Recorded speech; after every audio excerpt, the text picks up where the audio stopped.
I started investing as a college student and that cost me thousands of dollars. This video is going to teach you how to invest if you are a student of any age. We'll also talk about how you can make money to invest, why investing as a student is one of the best things that you can do in your life, and which investments might make the most sense for you. Hi, I'm Evan and I only started seriously investing when I was 21 years old. That was during my senior year of college. I cost myself a boatload of money by not getting started sooner. I don't want you to make that same mistake. One of the most important things about investing is the time value of money. This says that money today is worth more than money tomorrow. This is because the money that you invest today has more time to grow than money that you invest tomorrow. Money invested sooner will be worth more than money invested in the future, assuming nothing else is different in either case. To illustrate this example, let's compare the first $6,000 I invested when I was 21 to what it would be worth had I started at 18. To make the math easier and for the ease of comparison, we'll say that I invested the full $6,000 on my birthday in each case. The $6,000 I invested was worth $5,688.18 in March. That's a return of negative 5.2%.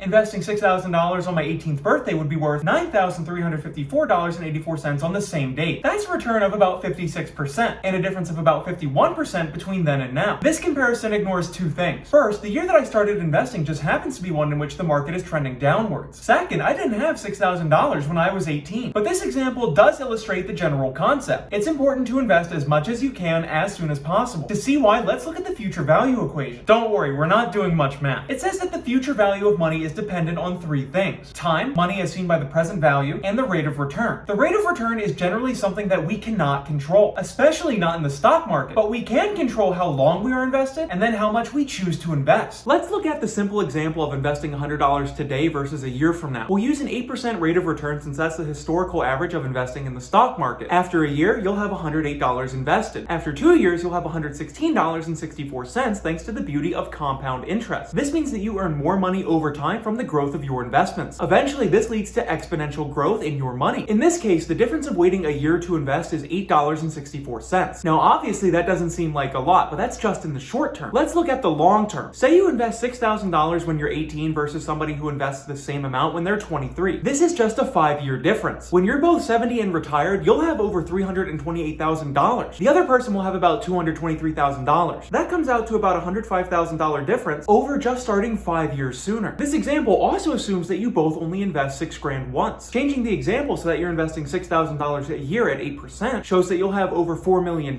when you're 70. The person who waits 5 years will have about $2.7 million. That's a $1.7 million difference. And that's from changing nothing but just starting sooner. This money that I missed out on by not investing earlier has a name. It's opportunity cost. This is the cost of making one choice over another. So if you decide to not invest with the spare money that you have, the opportunity cost can be quite high in the long run, as we've demonstrated. Now that we understand the importance of investing early, the next question to ask is, well, then how do we make money to invest? This can be kind of tricky depending on your situation. Different states have different laws about how old you have to be to work. But then, of course, working for a company isn't the only way that you can make money to invest. You can always save money from gifts and allowance if you earn one. You can see if you can make extra money by doing work around the house, or you can try to do some sort of a local side hustle. This could be mowing the yard for your neighbors, the classic lemonade stand, or whatever else that you can think of. And if you're old enough to work, a part-time job isn't a bad idea. Lots of companies are offering nice signing bonuses in this job market. Having work experience while you're young can also help you with your college applications. For those in college, you can continue to try and work a part-time job while still doing your classes. You can also keep working at a side hustle. And now you should be old enough to work with popular options such as rideshare or delivery apps. You can also try to make money at an internship, which will both pay you and help you advance on your career path. And finally, your campus will likely have work-study jobs available for those with financial need. In general, while you can be limited as to what work is available to you based on your age, there's a near infinite amount of ways that you can make money no matter how old you are. Let's say you've got some money coming in from a part-time job, a side hustle, or whatever else. Now, what do we do with this money and how can we invest it? First, I'd recommend that you start practicing budgeting while you're young. This will help you immeasurably as you get older and start making more money. The key part of this budget will be to figure out how much money you're able to invest. When you're young, you probably won't have any mandatory expenses. These are things that you have to pay for every month. As you get older, you'll probably start having expenses like car insurance and gas. In college, you could be paying for groceries, a parking spot, and stuff like that. The quick version with budgeting is to figure out how much money that you make every month and then how much you need to pay toward your mandatory expenses. Subtract these expenses from how much you make and that's your discretionary income. This is money that you can spend on whatever you want. Then you figure out how much money you'd like to spend on optional stuff like going out to eat every month. Subtract this spending from your discretionary income. This number will be what you can save and invest every month. As I've talked about in the past, saving money may actually hurt you in the long run, especially if you're younger. We want to minimize our opportunity cost by investing early and often so that we give our money the best possible chance to grow into a bunch of cash. Now that you know how much money that you can afford to invest, well, how do you invest it? If you have a job that you pay taxes for, you'll want to open up an IRA. This is an individual retirement account, and it will help you save money by paying less taxes on your investments. There are two types of IRAs, the Roth and the traditional. To keep things short, you should probably go with the Roth since it's most likely going to save you the most amount of money over time. The Roth IRA lets you invest up to $6,000 of after-tax money per year. This money will grow tax-free, and then you can withdraw it completely tax-free after age 59 and a half. If you're not able to invest the full $6,000, don't worry about it. That's just the maximum that you can invest every year. $6,000 is obviously a lot, especially when you're young. Now let's say you got $100 for your birthday and you want to invest that. Can you put it in your Roth IRA? Unfortunately not. You can only contribute your earned income, which is money that you pay taxes on. Any other money that you want to invest will have to be put into a regular brokerage account. Sadly, these won't give you the special tax benefits. Examples would be Robinhood and Fidelity. But what are you supposed to do if you're under 18 years old and you want to invest? If you have a job that you're paying taxes for and thus have earned income, you can still have an IRA. Your parent or guardian will just have to set up a custodial account. This means that while you own the assets or investments in your account, your parent or guardian would be in control of them. In the best case scenario, you'd be able to work with whoever controls your custodial account in order to make the investment decisions together. Parents or guardians can open up a custodial account for you at any age under 18. So you could technically be a kindergartner who's invested in the stock market. Once you turn 18 or 21, depending on your state, you are transferred the ownership of the account. Then you get to start making the investment decisions all on your own. For money that you'd like to invest that doesn't come from earned income, your parent or guardian will have to set up another custodial account that's separate from the custodial Roth IRA. That will again be a regular brokerage account without the tax benefits. Now we know that investing while you're a student is so important because of all the time that your money will have to grow. We've learned some different ways that you can make money. And we know how you can invest with custodial or self-owned Roth IRAs and other brokerage accounts, depending on your age and employment status. Now let's talk about investments that might make the most sense for you. Having a lot of time to invest is great because that means you should be able to take on more risk. The risk return or the risk reward relationship says that investors expect to make more returns as their risk increases. You should be able to take on more risk when you're younger because you don't need the money right now. You're letting it grow to have it in the future. One of the best options is to invest in index funds. Index funds are investments which try to track or match the performance of something else. The most popular example would be the S&P 500. This is an index which measures the general performance of the stock market based on the performance of the top 500 companies in the US. Historically, the stock market grows by about 8 to 10% a year based on the S&P 500. Of course, you won't see a consistent 8 to 10% every year. The market naturally goes up and down. But in the long run, the yearly average return should be around this 8 to 10% figure. S&P 500 index funds are one of the best things that you can invest in for one simple reason. It's one of the easiest ways that you can make a solid return. People who actively manage investments have a very hard time getting performances better than the stock market. In fact, usually less than 50% of active fund managers are able to beat the market. So rather than trying to beat the market, you can just buy it through S&P 500 index funds. That way, you'll be getting better returns than half of the professionals. But of course, you shouldn't go all in on any single investment. You need to diversify. Diversification lets you see more consistent returns by decreasing your volatility, or that zigzag up and down pattern of returns. An S&P 500 index fund is actually pretty diverse. It gives you small pieces of ownership of 500 different companies, but it only represents stocks. There are a lot of different types of investments out there. One option is to use target date funds. These will automatically sell riskier investments as you get older, and then buy less risky investments which focus on making you cash payments. Personally, I'm not a huge fan of these since I don't find them to be aggressive enough when you're young. Classic, not a financial advisor disclaimer. Other options could be to invest small portions of your portfolio into bonds, real estate, or commodities like Bitcoin. There's no one right way to invest. It all depends on your risk tolerance and goals. The best advice that I can give you is how you should go about investing. Invest as soon as you can, like we've talked about. Invest often so that you can dollar cost average your way into your chosen assets. Start by investing the maximum through your tax advantaged accounts. Once you get a full-time job, you'll likely also get access to a 401k and potentially a health savings account. And finally, hold long term. Try not to think too much about short-term swings and then panic sell. We're focused on long-term growth. With that, swing your mouse down to that like button and then click it to focus on the long-term growth of this video. It will give it a swing in the YouTube algorithm and it helps others discover this awesome advice. Please subscribe and ring the bell if you would like to be notified when new videos come out every Friday. Please let me know how I can make these videos better and comment down below. Click the video on screen to watch another that you're going to enjoy, and then please add some music, as many investments as you can while you're young, or whatever else it is that you love to your day.